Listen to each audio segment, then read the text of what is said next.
स्वागत है आपका बी न्यूज नेशन में। मैं हूं आबिद हुसैन शेख। जीएसटी में आसानी को लेकर व्यापारियों की हड़ताल। आज बीजापुर में व्यापारी मंडल और टैक्स सलाहकारों की समिति के सहयोग से जीएसटी को आसानी करने के लिए एक दिन की हड़ताल करते हुए केंद्र सरकार को जीएसटी लागू करने को लेकर आपत्ति जताते हुए इसके नियमों को बदलने और अब के रहे नियमों को अनसाइंटिफिक होने का आरोप लगाते हुए केंद्र सरकार के खिलाफ नारेबाजी करते हुए व्यापारियों ने सिद्धेश्वर मंदिर से जिला अधिकारी दफ्तर तक रैली निकालकर आक्रोश व्यक्त किया।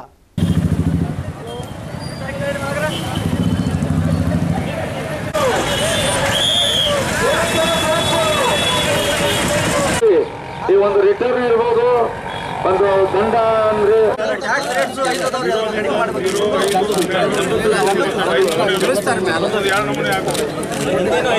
ಪ್ರತಿ ದಿವಸ ಪ್ರತಿ ತಿಂಗಳು ಒಬ್ಬ ವ್ಯಾಪಾರಸ್ಥ 10ನೇ ತಾರೀಕಿನಿಂದ 20ನೇ ತಾರೀಕಿನವರೆಗೆ ಕಂಪ್ಯೂಟರ್ ಮುಂದೆ ಕೂತ್ರ ಅವನ ಹೆಂಡರು ಮಕ್ಕಳ ಬದುಕಿನ ಪ್ರಶ್ನೆ ಏನು, ಹೇಗೆ ಬದುಕಬೇಕು? 10 ದಿವಸ ನಾವು ಕಂಪ್ಯೂಟರ್ ಮುಂದೆ ಕೂತು ನಾವು ಎಲ್ಲ ರಿಟರ್ನ್ ಫೈಲ್ ಮಾಡಲಿಕ್ಕೆ ಸಾಧ್ಯದ ಹೇಗೆ? ಇದು ಈ ಕೌನ್ಸಿಲ್ದವರು ಪ್ರಾಕ್ಟಿಕಲ್ ಆಗಿ ವಿಚಾರ ಮಾಡಬೇಕಾಗಿತ್ತು.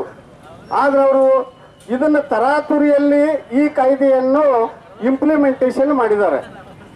ಈ ತರಾತುರಿಯಲ್ಲಿ ಕಾಯ್ದೆಯನ್ನು ತರುವಂತ ಅವಶ್ಯಕತೆ ಏನಿತ್ತು? ನಾವು ನಮ್ಮ ಭಾರತ ದೇಶದ ಪ್ರಜೆಗಳು ನಾವೆಲ್ಲ. ಈಗ ಸಂವಿಧಾತ್ಮಕ ಏನ್ ಹೇಳ್ತದ? ಯಾವುದೇ ಕಾಯ್ದೆ ಕಾನೂನುಗಳು ಪ್ರಜೆಗಳಿಗಾಗಿ ಇರ್ತಾವೆ ಹೊರತಾಗಿ ಬೇರೆಯವರಿಗಲ್ಲ. ನಾವು ಪ್ರಜೆಗಳು ಸುಖವಾಗಿ ಬಾಳಬೇಕು ಅಂತಕ್ಕಂಥ ಉದ್ದೇಶದಿಂದ ಸಂವಿಧಾತ್ಮಕವಾಗಿ डॉक्टर अंबेडकर और खबरों के लिए देखते रहिए बी न्यूज नेशन।